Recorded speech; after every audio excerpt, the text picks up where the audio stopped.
गणेश का क्या अर्थ है?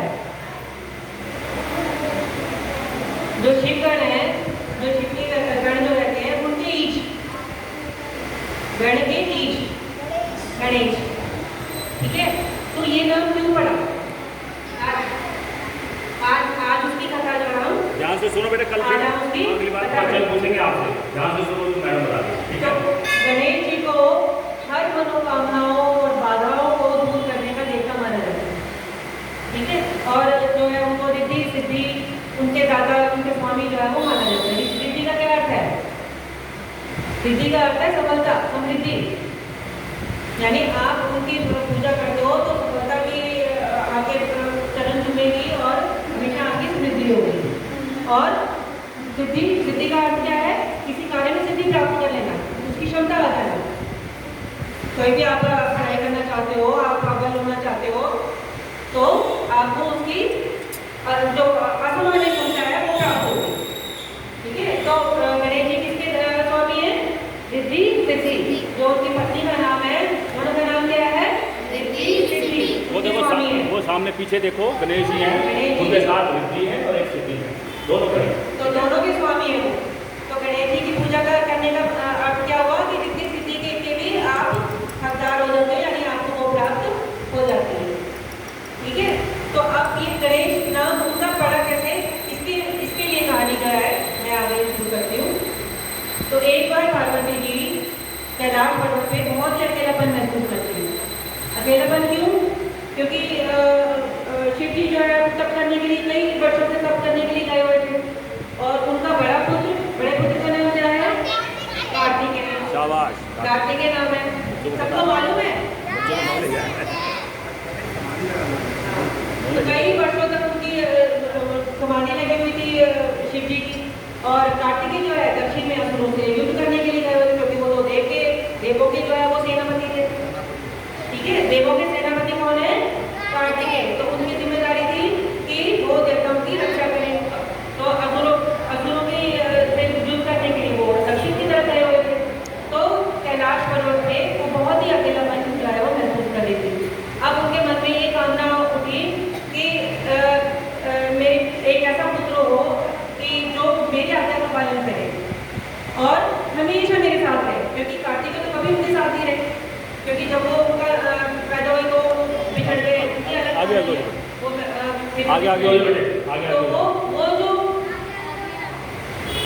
वो जो पुत्र के प्रति जो प्रेम की जो भावना थी वो उनकी कभी पूर्ण नहीं हो पाई। तो वो ऐसा पुत्र चाहती थी कि वो सदैव उनके पास रहे, सदैव उनके पास रहे। ये फिर क्वेश्चन पूछेंगे, फिर आएगा नहीं, पूछो। सदैव उनके पास रहे और उनकी आज्ञा का हमेशा पालन करे। तो ऐसे ही मनोकामना करते हुए वो एक बार स्नान करने के लिए उन्होंने शरीर पे उपटन लगाया हुआ था। उपटन क्या होता है? तो बेसन से जो स्नान करने पहले साबुन वगैरह नहीं थे, तो बेसन वगैरह लगा करके जो है उससे स्नान किया जाता था। तो उसे जो बेसन छुड़ा करके उन्होंने बड़े प्यार से एक बच्चे का आकार दिया उसको, जो कि उपटन से जो छूटा था, और आकार दे करके उसमें जो है प्राण संचालित कर दिए। तो वो बालक जो है वो बालक का रूप जो है वो हो गए, और उन्होंने उनका नाम दिया विनायक। विनायक कौन? नायक जो सारे बाधाओं को दूर करे, तो उनका नाम दिया उन्होंने विनायक। अब उनका दिन जो है बहुत ही खुशी से जो है बीतने शुरू हो गए, क्योंकि उनके साथ जब भी घर में बच्चा होता है तो एक हो जाता है ना कि बड़े प्रफुल्लित सा जो है वो माहौल जो है वो आ जाता है। बच्चे शरारतें करते हैं, कभी इधर भागते हैं उधर भागते हैं, तो आनंदित जो है वो हो जाते हैं। तो ऐसे ही पार्वती माँ भी बहुत ही आनंदित रहने लगी। तो एक बार उन्होंने कहा गणेश जी को, विनायक जी को, कि मैं स्नान करने के लिए जा रही हूँ और ये छड़ी लो। छड़ी उन्होंने दी, अपनी शक्तियों के साथ वो छड़ी थी उनकी, और कहा कि आप द्वार पे जो है वो पहरा दो, कोई भी अंदर ना आने पाए। ठीक है, कोई भी आए तो उसको मना कर देना, अंदर नहीं आने देना, अंदर नहीं आने देना। मैं स्नान कर रही हूँ, तो मेरा स्नान पूरा ना हो तब तक किसी को भी अंदर नहीं आने देना। हाँ, तो वो स्नान करने के लिए चली गई। अब वो द्वार पे पहरा दे रहे थे। इतने में शिव जी की तपस्या पूर्ण होकर के वो पार्वती से मिलने के लिए आ रहे थे। अब अब विनायक जी को तो नहीं पता ना कि वो कौन है, नहीं मालूम ना, क्योंकि उन्होंने कभी देखे ही नहीं, वो तो समझते भी नहीं थे। तो जब वो आए तो उन्होंने कहा कि मैं पार्वती से मिलने जा रहा हूँ। मैं तो उन्होंने कहा नहीं, मैं आपको अंदर नहीं जाने दूंगा। कहते कि तुम कौन हो? एक खैरात में पहले तो तुम्हें नहीं देखा। तो कहते मैं तो गौरी नंदन हूँ, मैं तो पार्वती जी का पुत्र हूँ। तो वो बड़े प्रसन्नित होते, प्रसन्नचित होकर के पूछते हैं कि अच्छा तो फिर तो मैं तुम्हारा पिता हूँ, तो फिर तो तुम मुझे अंदर जाने दो, मैं तुम्हारी माता से मिलना चाहता हूँ। कहते नहीं, मेरी माता ने तो आज्ञा दी है कि किसी को भी अंदर जाने देना। अब आप हैं मेरे पिता तो ठीक है, लेकिन मैं आपको भी अंदर जाने नहीं दूंगा।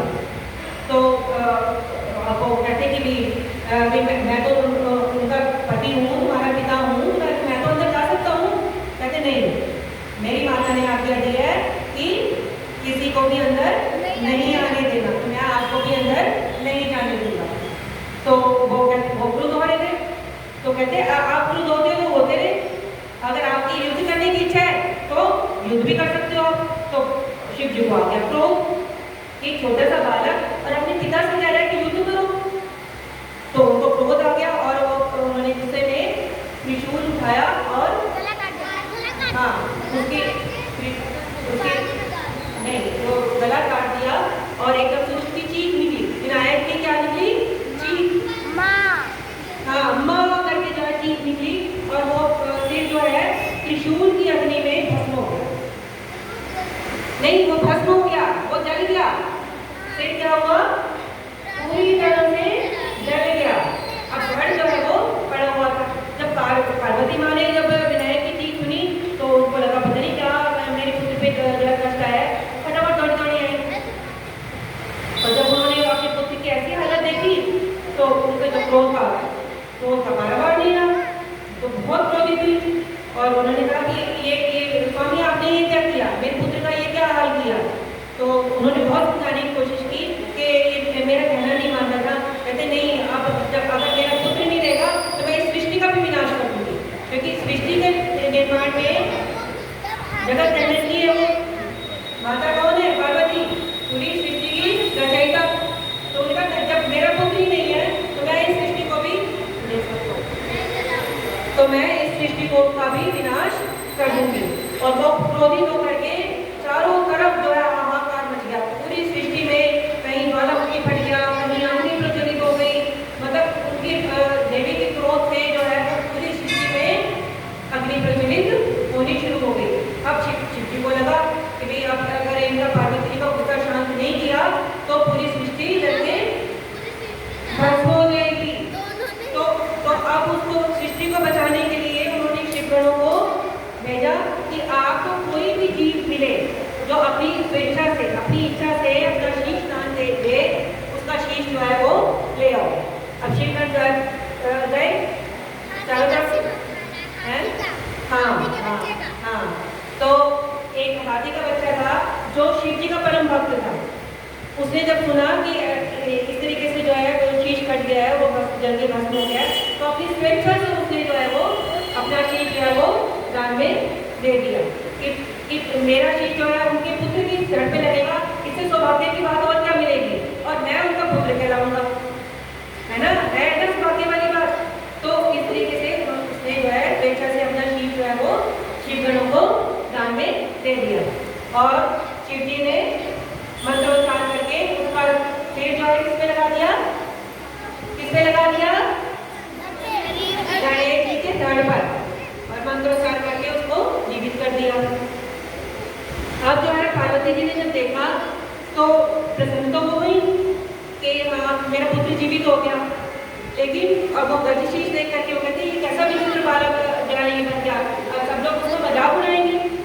तो उन्होंने शिव जी ने क्या कहा कि कोई ऐसा नहीं कहेगा, क्योंकि मैं उसे वरदान देता हूँ कि ये हमेशा जो है वो पूरे समस्त संसार में पूजनीय होगा और सारी मनोकामना को पूरा करने वाला और विघ्न बाधाओं को दूर करने वाला होगा। और उसका नाम रखा गणों का ईश गणेश। क्या नाम रखा? गणेश। जो सारे शिवगण थे उनका ईश, तो उनका नाम क्या रखा? गणेश।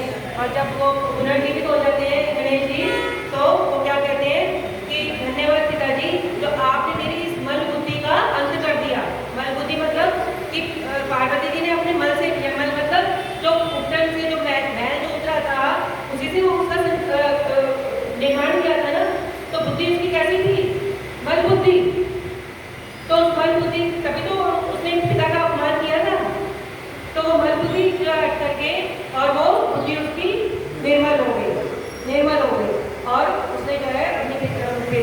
गणेश जी ने पिता को साक्षात जो है दंडवत प्रणाम किया और कहा कि आपका बहुत बहुत धन्यवाद जो आपने मेरी बुद्धि को निर्मल कर दिया। बोलो गणेश जी भगवान की। अब बेटे गणेश जी संबंधित एक बात मैं आपको बताता हूँ। आप लोगों ने ये देखा होगा कि गणेश जी का मस्तक जो है चेहरा वो बड़ा क्यों है। सुनो ध्यान से सुनो, मैं जो बात कह रहा हूँ बच्चों के सुनने वाली बात है, सुनो, बड़े लोगों की सुनने वाली बात है, सुनो। गणेश जी का मस्तक क्यों बड़ा है, कान उनके क्यों बड़े? इसका कारण कान बड़े होने का मतलब कि हमें संसार की सभी बातों को अपने दोनों कानों से सुनना चाहिए। सुनो बेटे, ज़्यादा सुनना चाहिए, बोलना कम चाहिए, इसलिए उनके सूंड है, मुंह जो है एक है और जो है उसके ऊपर सूंड है, माने ढकी हुई है। इसका कारण ये है कि कान बड़े होने का मतलब संसार में बहुत सारी बातें होती हैं, उसको दोनों कानों से सुनना चाहिए और अपनी बुद्धि, क्योंकि सिर भी उनका बड़ा है, बुद्धि का इस्तेमाल करते हुए कम बोलना चाहिए। इसलिए जब भी आप आते हो या बच्चों स्कूल में बैठते हो, टीचर पढ़ाता है, उस समय दोनों कान अपने खुले रखो, सारी बातों को सुनो, उसके बाद बुद्धि से अपना सोचो, फिर उसको बोलो। कभी ऐसे कभी फालतू में नहीं बोलना चाहिए, ध्यान देकर सुनना चाहिए। जहाँ यहाँ भी क्लास लगती है, मैडम आपसे बोलती हैं तो आप उनको ध्यान से सुनो, बोलो कम, बोलो तभी जब आपसे कहा जाए बोलिए, ठीक है जी। और ये बात याद रखना, अगली बार ये क्वेश्चन मैं पूछूंगा क्यों उनका सिर पड़ा था, ठीक है। ध्यान से सुना बच्चों, सुनने